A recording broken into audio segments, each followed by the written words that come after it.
সোনা বন্ধুরা আমার, কেমন আছো তোমরা? নিশ্চয়ই ভালো আছো এবং নিরাপদে ভালো আছো, নিরাপদে আছো। হ্যাঁ, নিরাপদে ভালো আছো। আচ্ছা ছোট্ট বন্ধুরা, তাহলে আমরা এখন বাংলা ক্লাসে মনোযোগী হব, তাই না? তোমরা যত মনোযোগী হবে তত আমার কষ্ট সার্থক হবে, তোমরা শিখতে পারবে। আচ্ছা, আজকে শখের মৃৎশিল্পের 4 নং পাঠ আমি তোমাদের আলোচনা করব, তোমাদেরকে নিয়ে তোমাদের সাথে আলোচনা করব। আজকের পাঠে তোমাদের স্বাগতম। আজকের পাঠে আমি তোমাদেরকে আগেই জানাই আমার তরফ থেকে অনেক অনেক ভালোবাসা। ছোট্ট বন্ধুরা, গত পাঠে আমরা কি কি শিখেছিলাম তোমাদের নিশ্চয়ই মনে আছে? মনে আছে তো? আচ্ছা তাহলে বলো তো, ক্যাপা পুতুল কি? হ্যাঁ, ঠিক বলেছো। নরম এঁটেল মাটি দিয়ে টিপে টিপে যে পুতুল তৈরি করা হয় সেগুলোই টেপা পুতুল। কি সুন্দর মনে আছে তোমাদের। এই যে টেপা পুতুল, তাই না? আচ্ছা, আরো টেপা পুতুল আছে, আমি তোমাদেরকে সেদিনও দেখিয়েছিলাম, আজও দেখাচ্ছি। এগুলো সব টেপা পুতুল, তাই না বন্ধুরা? আচ্ছা, এবারে বলো তো শিল্পকলা কি? দেখি তোমাদের মনে আছে কিনা, ভাবো ভাবো। হ্যাঁ, ঠিক বলেছো। যখন আমরা কোনো কিছু সুন্দর করে আঁকি বা বানাই বা গাই তখন তা হয় শিল্প, আর শিল্পের এই কাজকে বলে শিল্পকলা, তাই না বন্ধুরা? ঠিক মনে আছে তোমাদের। তোমাদের তো খুব বুদ্ধি আর খুব স্মৃতিশক্তি তোমাদের। নিশ্চয়ই বেশি বেশি শাকসবজি খাচ্ছ, তাই না বন্ধুরা? আচ্ছা বলো তো, মৃৎশিল্পের প্রধান উপাদান কি? মানে কি দিয়ে মৃৎশিল্পের জিনিসগুলো তৈরি হয়? হ্যাঁ, মাটি দিয়ে। মৃৎশিল্পের উপাদান হচ্ছে মাটি। আচ্ছা, তারপরে আমরা আরো কি জানতাম? শখের হাড়ি কি, তাই না? মাটির যে সুন্দর হাড়িতে শখের জিনিস রাখা হয় সেটাই শখের হাড়ি। কত সহজ। এই যে দেখো, 2টা শখের হাড়ি। আচ্ছা, আর এবারে আমি যে তোমাদেরকে গত পাঠে তোমাদেরকে 5টি শব্দ দিয়েছিলাম বাক্য তৈরির জন্য, মনে আছে তোমাদের? হ্যাঁ, মনে আছে তো। বাক্য তৈরি করেছো তোমরা? গুড। বাবা মাকে দেখিয়েছো? Very good. ঠিক আছে, স্কুলে গিয়ে টিচারকেও দেখাবে। আচ্ছা, এই শব্দগুলো তো যুক্ত বর্ণ, তাই না বন্ধুরা? এই যুক্ত বর্ণগুলো আমি এখন তোমাদেরকে ভেঙে দেখাবো। মনোযোগ দিয়ে দেখো।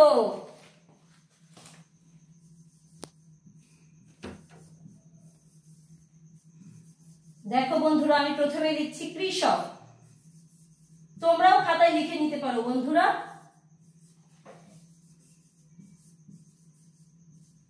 দেখো, কৃষক। এখানে কৃ হচ্ছে যুক্ত বর্ণ, তাই না? ক যোগ রিকার। বোর্ডে দেখো বন্ধুরা, বোর্ডে দেখো। আচ্ছা, আরেকটা কি ছিল? শিল্পকলা। আমি লিখছি, তোমরা দেখো।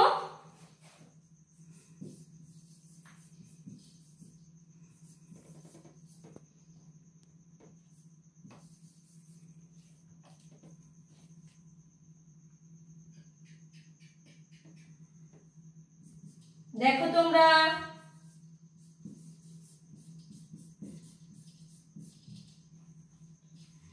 আচ্ছা দেখো, শিল্পকলাতে হচ্ছে ল আর প যুক্ত বর্ণ, তাহলে ল যোগ প।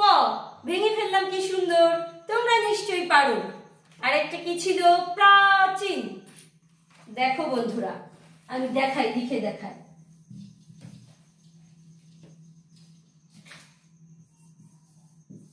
প্রাচীন।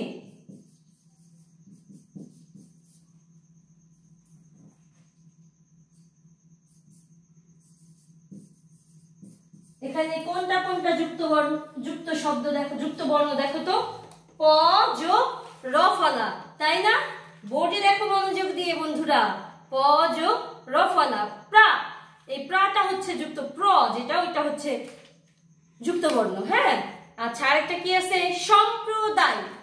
আমি লিখে দেখাচ্ছি, দেখো।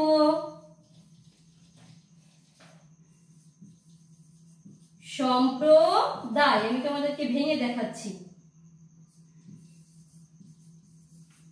এখানে এখানে ম যোগ প যোগ র ফলা, তাই না বন্ধুরা? দেখো ম যোগ প যোগ র ফলা।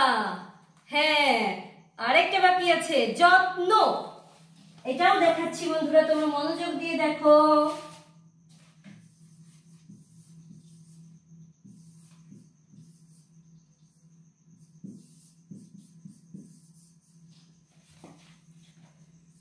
দেখো বন্ধুরা, যত্ন ত যোগ ন, এই দুটো বর্ণ একসাথে আছে, এই জন্য যুক্ত বর্ণ, তাই না? লিখে ফেলেছো নিশ্চয়ই এতক্ষণে বন্ধুরা, তোমরা তো খুবই ভালো, আমি জানি তো। আর এগুলোতে বাক্য রচনা নিশ্চয়ই করেছো বাড়িতে। আমি যে আজকে এগুলো ভেঙে দেখালাম, এগুলো বাড়িতে সুন্দর করে তোমরা অনুশীলন করবে। আচ্ছা ছোট্ট বন্ধুরা, গত পাঠ থেকে আমি নতুন নতুন শব্দ খুঁজে বের করতে বলেছিলাম, করেছো তোমরা? নিশ্চয়ই করেছো। একটা তো বলেই দিয়েছিলাম, ট্যাপা পুতুল। ট্যাপা পুতুল অর্থ কি বন্ধুরা?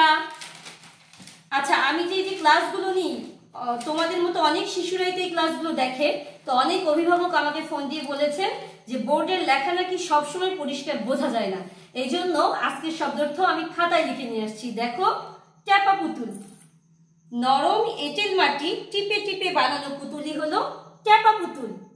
নতুন শব্দের অর্থ শিখলাম, তাই না বন্ধুরা? মনোযোগ দিয়ে দেখো। হ্যাঁ, তোমাদের তো অনেক মনোযোগ, তোমরা একটু দুষ্টুমি করো না, একটু অমনোযোগী হও না।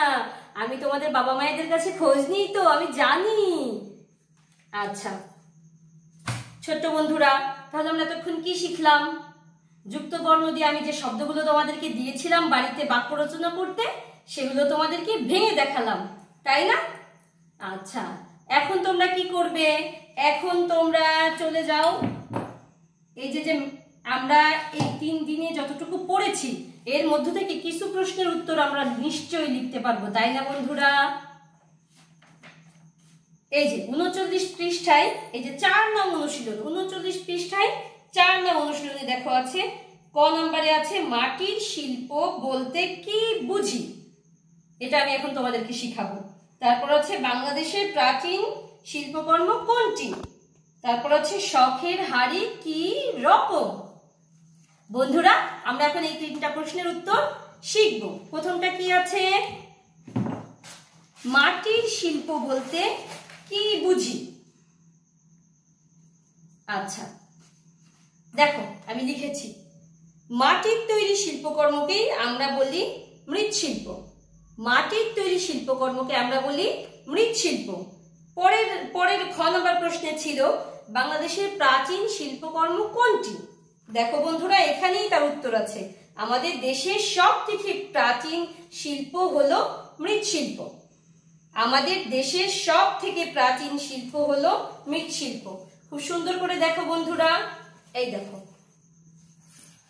মাটির তৈরি শিল্পকর্মকে আমরা বলি মৃৎশিল্প।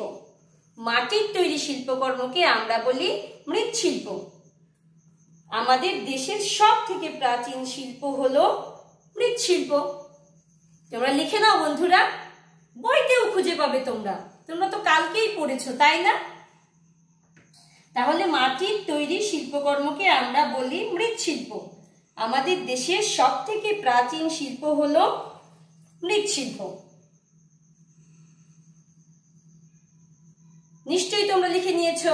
আচ্ছা, আর একটু দেখাই, কালকে আমরা আরো কি পড়েছিলাম আর একবার দেখি। যখন কোনো কিছু সুন্দর করে আঁকি বা বানাই অথবা গাই, তখন তা হয় শিল্প।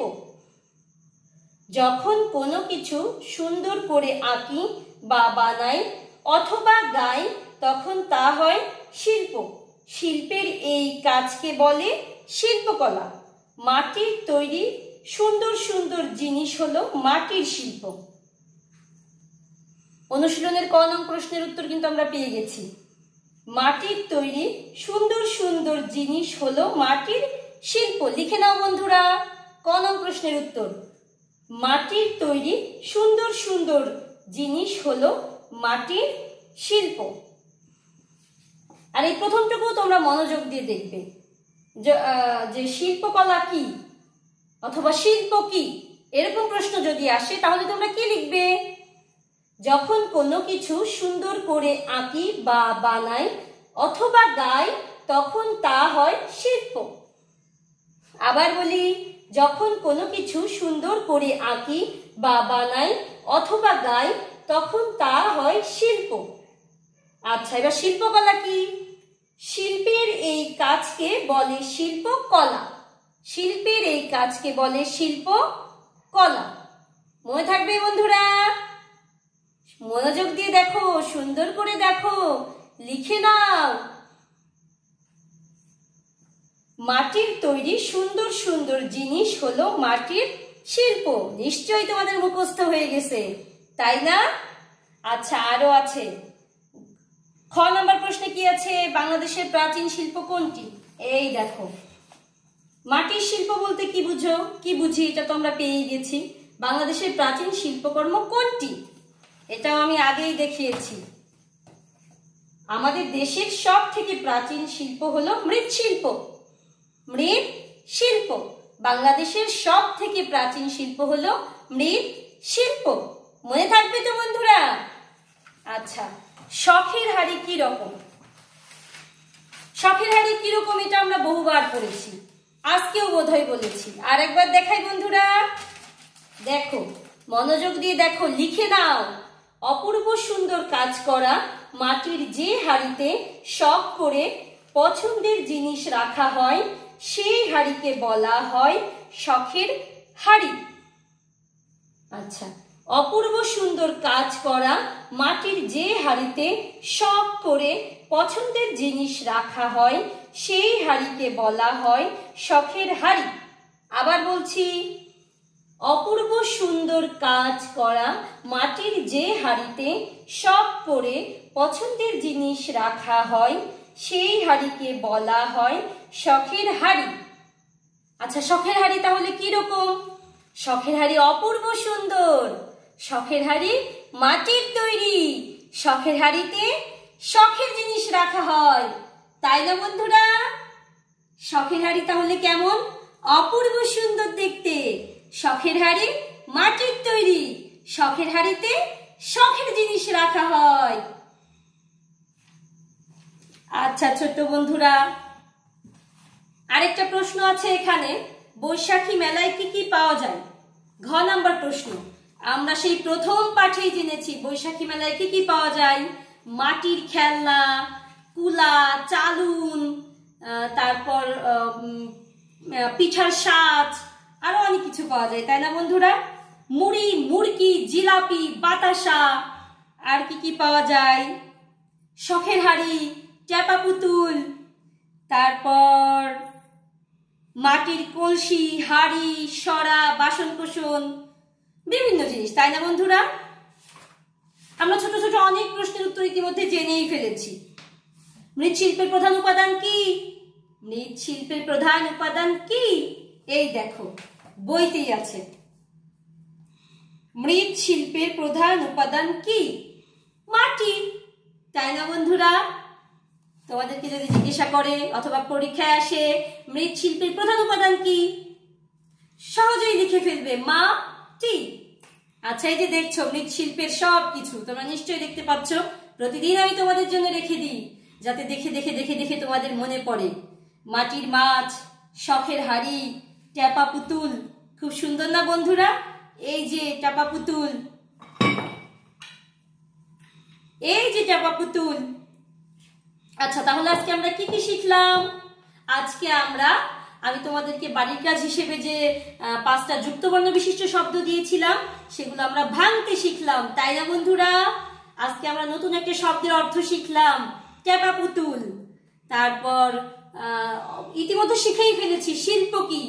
শিল্প কি সেটা প্রশ্ন আকারে আসলেও আমরা পারবো, যদি শব্দের অর্থ আকারে আসে তাহলে আমরা পারবো, তাই না বন্ধুরা? শিল্পকলা কি, এটা যদি প্রশ্ন হিসেবে আসে সেটাও পারবো, শব্দের অর্থ হিসেবে আসলে সেটাও পারবো। আরেকটা কথা, এই যে দেখো টেপা পুতুল, এটা বইয়ের পিছনে যে শব্দের অর্থ আছে, শব্দের অর্থ জেনে নি, ওখানেই তোমরা পাবে। 131 পৃষ্ঠা, এই দেখো 131 পৃষ্ঠা, এই যে আমি দাগিয়ে রেখেছি টেপা পুতুল। শব্দের অর্থ। শব্দের অর্থগুলো তোমরা এখানে খুঁজলে পাবে। এখানে অনেক শব্দ আছে বন্ধুরা, নতুন নতুন অনেক শব্দ, তারপর পাঠের ভেতরের শব্দ। আচ্ছা, তাহলে তোমরা আজকে আমি যেগুলো শেখালাম তোমরা মনোযোগ দিয়ে বাড়িতে বেশি বেশি অনুশীলন করবে। আর হচ্ছে আমি আজকে কি বাড়ির কাজ দিব, আমি আজকে তোমাদেরকে তিনটা, এই পাঠের বাইরে তিনটা নতুন যুক্তবর্ণ বিশিষ্ট শব্দ দিব। তোমরা বাড়িতে সেগুলো ভেঙে শব্দগুলো ভাঙবে এবং বাক্য রচনা তৈরি করবে। মনে থাকবে বন্ধুরা? আচ্ছা, আমি বোর্ডে লিখে দিই, তোমরা একটু দেখো।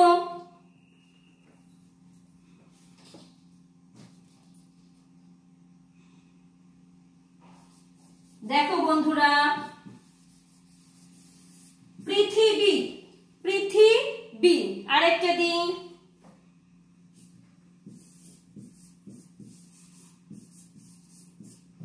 অল্প, অল্প, অল্প।